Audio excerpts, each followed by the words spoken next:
On a l'impression que ce quartier ne fait pas partie de la ville de Montpellier. Et nous, on dit, ce quartier, il appartient aux habitants. Sinon, on ne s'occupe pas de nous-mêmes. Il n'y a personne qui s'occupera de nous-mêmes. C'est en 2007 que le MIB, Mouvement de l'immigration et des banlieues, initie avec Diversité et les motivés le Forum social des quartiers populaires, dont l'objectif est de faire émerger un mouvement social, culturel, politique qui parle des quartiers populaires. En octobre, Montpellier a été choisi pour accueillir un FSQP Petite Formule. C'est dans le quartier Mosson que se sont réunis pendant 2 jours associatifs, habitants des quartiers et politiques conviés au débat. 2 jours avec un soir dédié à la musique et un concert de rap qui s'est déroulé dans la bonne humeur. Dans ce deuxième volet, nous allons laisser la parole aux habitants, un tout petit peu aux politiques, mais surtout aux militants du Forum social. Alors tous les militants se sont engagés pour la défense des quartiers populaires avec une priorité, faire en sorte que le mouvement soit entendu par les politiques. On entendra avec Nourdine, Amine ou Khalid que le chemin est encore long. Un militant, Salah Mokran, président du FSQP, a joué le jeu du politique en le côtoyant de près, puisqu'il a siégé au conseil municipal de Toulouse avec le mouvement Motivé jusqu'en 2008. Il nous racontera son expérience. Mais on commence avec Jacqueline qui habite le quartier Mosson depuis qu'il est sorti de terre au début des années 70. Pour elle, le quartier a bien changé, mais les habitants ne sont pas responsables. Mais nous, la paillade, c'est pas quelque chose où on est mal. On a vu arriver, mais on rend pas responsable à la limite les gens qui y habitent. Si vous n'avez pas de travail, quelle que soit la couleur de votre peau, vous finissez mal parce que vous vous ennuyez. Et vous ne savez pas que faire de vos journées. C'est tout ce qu'on a vécu. Il y a un débat en ce moment sur la politique de la ville, à quoi ça sert finalement, et est-ce qu'on a vu des choses positives arriver. Alors, est-ce que vous avez un avis sur ça ? Ce que j'ai relevé, je ne sais pas si c'est un avis, c'est que des gens présents dans la salle parlaient des associations. Or, pour moi, les associations, c'est un leurre. Sont un leurre. Si vous n'êtes pas de la même tendance politique que les dirigeants de la ville, si vous avez des expressions contraires à ce qu'eux disent, vous n'avancerez pas dans le cadre des associations. Pas du tout. Vous montez une association. Vous dites, je vais monter une association culturelle, amicale, je ne sais pas trop quoi. Bon, on va vous donner 200 €, 300 € pour monter la... Mais vous n'aurez pas le droit à dire, mais madame le maire, ce que vous faites ne me va pas. Sinon, on vous coupe vos subventions. Et c'est ce que j'ai vécu quand je me suis retrouvée à la retraite sur la paillade. Je me suis dit, tiens, je vais aller voir à droite, à gauche, qu'est-ce qui existe. Je me suis retrouvée avec des associations, mais qui n'allaient jamais au fond du problème pour dire, non, c'est pas possible. Vous pouvez nous couper les subventions, mais nous, on n'est pas d'accord avec ce que vous faites. Non. Les gens qui parlent des associations, ce sont des gens qui sont... je vais être méchante, parce que qui se planquent un peu. Dans la mesure où souvent elles ont connu aussi le chômage, ou dans leur vie il y a eu une période où il n'y a rien à faire. Quand elles se dirigent une association avec une petite subvention, qu'elles sont sur de temps en temps à côté du maire dans le cadre d'une photo, elles ne peuvent pas aller plus loin parce que c'est leur avenir à la limite qui prendrait un coup. Mais l'association, c'est un leurre. Il n'y a pas de démocratie participative si vous avez une opinion contraire à celle du maire ou des dirigeants politiques. C'est pas vrai. On vous dit on va créer ceci, on va créer cela. Si vous dites non, on ne veut pas ça, on veut autre chose, vous ne l'aurez pas. Vous ne l'aurez pas. Lors de ce forum des quartiers populaires, il y avait les militants qui ont tout organisé. Membres du MIB, Mouvement Immigration et Banlieue, on a dérangé Amine qui installait des chaises un dimanche matin afin que les débats se passent au mieux. Alors Amine, ça fait combien de temps que tu fais partie du MIB ? Oh, ça fait 1 mois. Je suis depuis très longtemps ce qui se fait, mais... Donc moi je suis issu d'une petite banlieue juste dans le nord de la France, et c'est vraiment ma prise de conscience, c'est vraiment faite à Montpellier, parce que là où j'étais il y avait des inégalités, des petits problèmes, mais c'est en voyant la problématique du petit bar, l'état dans lequel ce quartier-là a été mis complètement à l'abandon par la politique de la ville et de la gestion comme ça des quartiers populaires inexistante. Donc là, ça m'a vraiment fait un déclic ça m'a donné le déclic vraiment pour m'investir aujourd'hui à fond avec ce mouvement-là. Parmi les discussions qu'il y a eu, qu'est-ce qui est porteur d'espoir finalement? Parce que c'est bien de discuter, mais au bout d'un moment, il faut peut-être penser à l'action ou quelque chose comme ça. Exactement.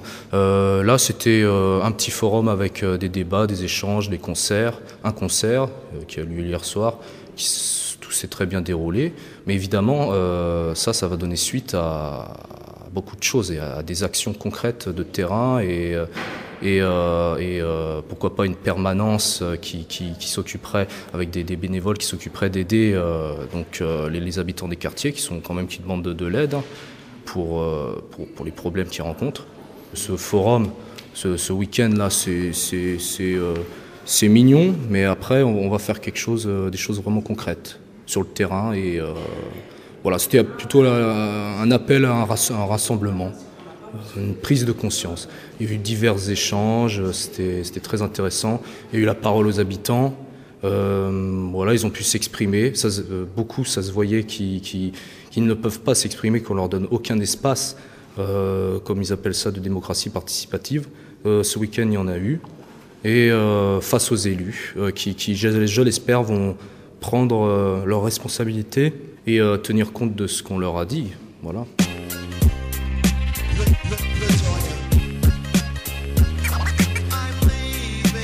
Agir concrètement, l'histoire du MIB prouve que certains combats ont été gagnés, comme celui contre la double peine. Nourdine raconte d'ailleurs comment ce terme de double peine a infiltré le monde du commentaire sportif. On a travaillé longtemps sur la double peine, on a monté le comité national contre la double peine. Aujourd'hui, le terme double peine, c'est notre terme à nous. Et aujourd'hui, quand un goal sort de la surface et fait une main et qu'on l'expulse du terrain, qu'on lui met un carton rouge, on dit c'est la double peine. Ou tel machin, on dit c'est la double peine. Alors que nous, la double peine, c'était quelqu'un qui était condamné, en plus de sa peine de prison, à une peine d'expulsion. C'est-à-dire qu'on le rayait socialement de la société. Mais bon, voilà, ça nous gêne pas que ce terme soit utilisé aujourd'hui comme ça. Comme quand on dit pas de justice, pas de paix. Quand on parle de justice, on parle de justice sociale. On parle de réelle justice, de pouvoir accéder à un logement sans être pour autant obligé de galérer des années. Parce que tout ça, c'est ce qui permet aux gens d'accéder à un peu de liberté. Avoir une maison dans laquelle je peux ouvrir la porte et rentrer et pouvoir inviter mes amis, tout ça. Il y a des gens aujourd'hui, ils peuvent même pas le faire. Mais l'essentiel de la discussion n'a pas tourné autour du football et des combats gagnés. Et dans les discussions qu'on peut avoir avec les uns ou les autres, la problématique de la relation avec les politiques subsiste.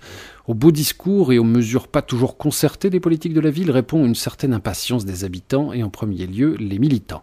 C'est ce que nous disent Khalid et Nourdine. Dans les quartiers, on a tendance à dire que c'est devenu une fatalité le clientélisme. Les gens sont obligés de dire pour avoir un boulot décent ou un logement décent, on est obligé, c'est devenu une sorte de fatalité, on est obligé de faire ça. Nous leur disons non, c'est pas vrai. On peut avoir l'accès à nos droits en se battant, par exemple, au petit bar, pour des familles avec des enfants handicapés, pour avoir un logement qu'ils attendaient depuis 5-6 ans, on a été obligé d'aller occuper des offices HLM. Voilà, c'est une méthode. C'est pas un plaisir pour nous d'en arriver à faire des trucs comme ça. Il y a des choses qui sont gérables, et il y a des choses qui sont pas, on n'a pas à les gérer. Quand des gens se retrouvent dans des situations comme ça et qu'ils attendent depuis des années pour pouvoir, alors qu'ils ont des gamins handicapés avec des problèmes de mobilité, tout ça pour pouvoir accéder au logement, tout ça, et qu'ils se retrouvent à galérer, je souhaite à personne d'être dans des situations pareilles. Ça veut pas dire oui, si vous étiez dans cette situation-là. Non, après il y a aussi les gens qui sont conscients, qui savent qu'il n'y a pas besoin d'être dans cette situation pour se battre avec les gens et faire en sorte qu'ils obtiennent leurs droits. Parce que c'est un droit, même le droit au travail, c'est écrit dans la Constitution. Donc il y a des choses comme ça. Dès qu'on parle des quartiers, on en parle comme si c'était un endroit, un no man's land, quoi, où ces gens-là, ils ont plus de droits, quoi. Et souvent, ce qu'on entend, c'est on dit oui, il y a des zones de non-droit. Oui, c'est vrai, il y a des zones où le droit ne s'applique plus. Après... Et c'est pas des zones où on dit oui, il y a la police qui entre pas, c'est pas vrai.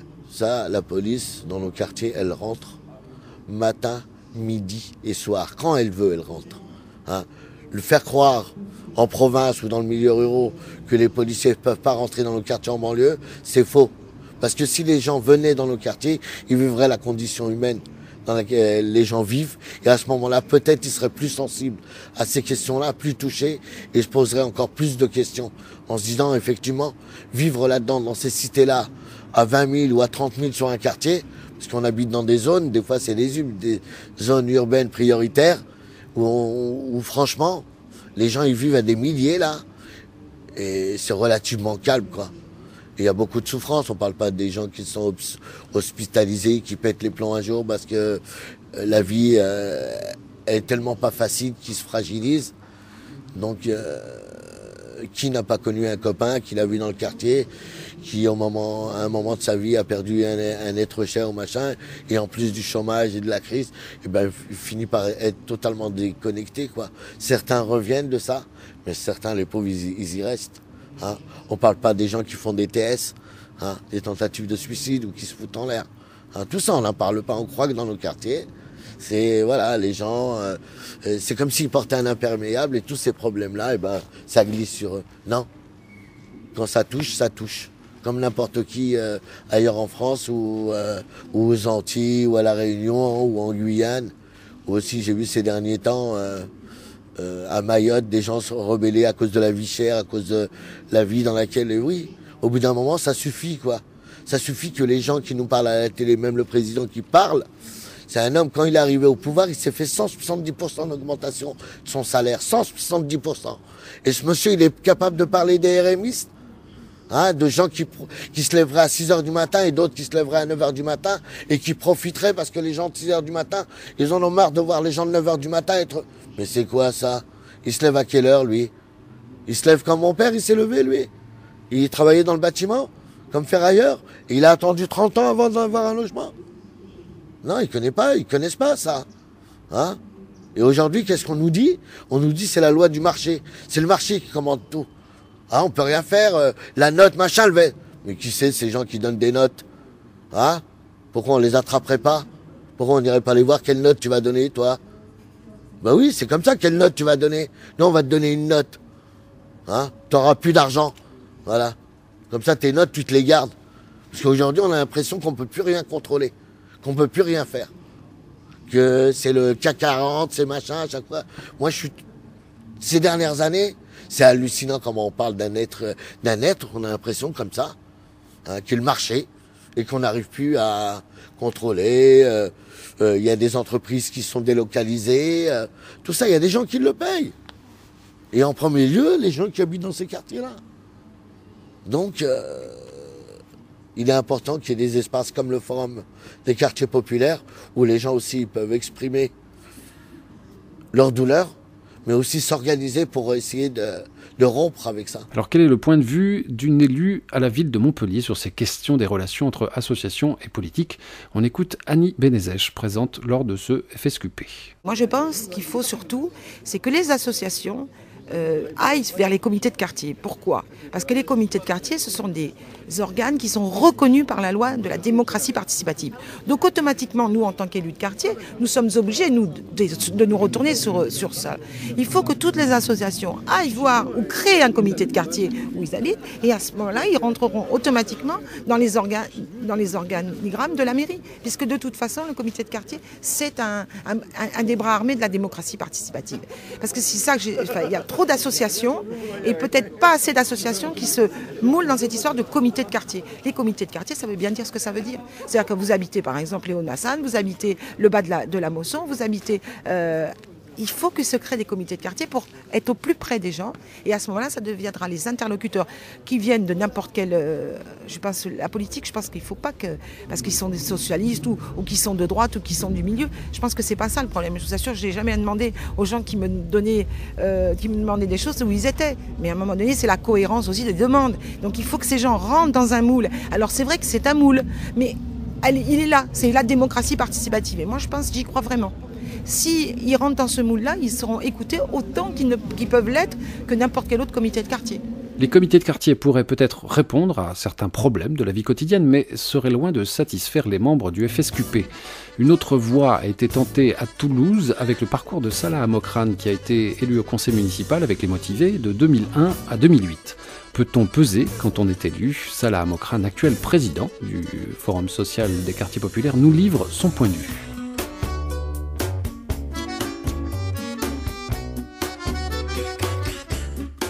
malgré tout, le bilan que je peux tirer de l'aventure politique à Toulouse, il est assez positif parce que voilà, on est dans un système, et d'ailleurs je crois qu'à un moment donné, je me rappelle plus son nom, mais l'adjointe au maire l'a reconnu, on est dans un système politique qui est fait de rapports de force. Donc soit on peut réellement exister et faire valoir des points de vue, mais c'est la seule solution, c'est de peser. C'est-à-dire que, bien sûr, il faut qu'on essaie de convaincre les autres de notre point de vue, mais si on attend qu'ils soient convaincus pour qu'on avance, on va attendre 1000 ans.